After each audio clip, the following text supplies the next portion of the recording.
रही है। अंत में माननीय सदस्यगण, आज मैंने जो रूपरेखा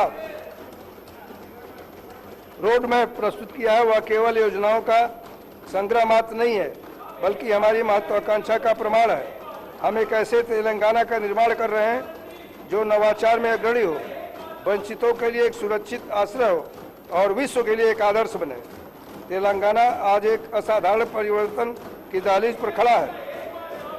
यह बजट केवल वित्तीय आवंटन के बारे में नहीं है, यह एक अधिक मजबूत और अधिक लचीले से तेलंगाना को आकार देने के बारे में है।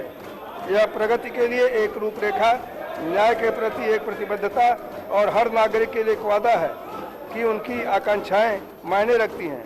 ना प्रभुत्वं संकल्पम अंचचालमयनादि रूपों दिस्तुन्ना प्रति विधानम చేపడుతున్న ప్రతి కార్యక్రమం అమలు చేస్తున్న ప్రతి సంస్కార ప్రజలు కూడా అవకాశాలను సృష్టించడం,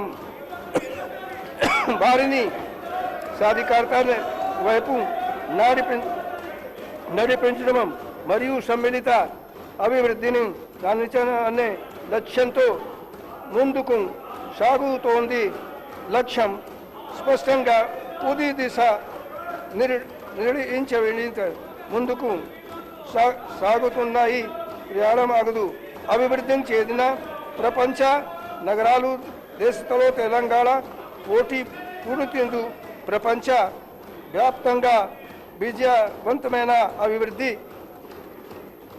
నాములాడ నుడి ప్రేళ పోతందు 2047 నాటికి $3 ట్రిలియన్ అధిక వ్యవస్థను సంధిస్తే తెలంగాణ లక్ష్యంగా ఈ మహత్తర లక్ష్యాన్ని సాధించడానికి మనమందర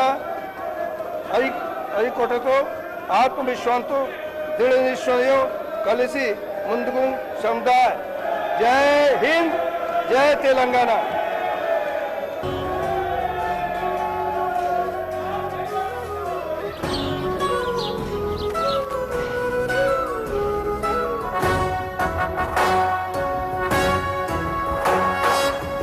జయ హే తెలంగాణ జననీ జయకేతనం, ముకోటి గొంతుకలు ఒక్కటైన చేతనం.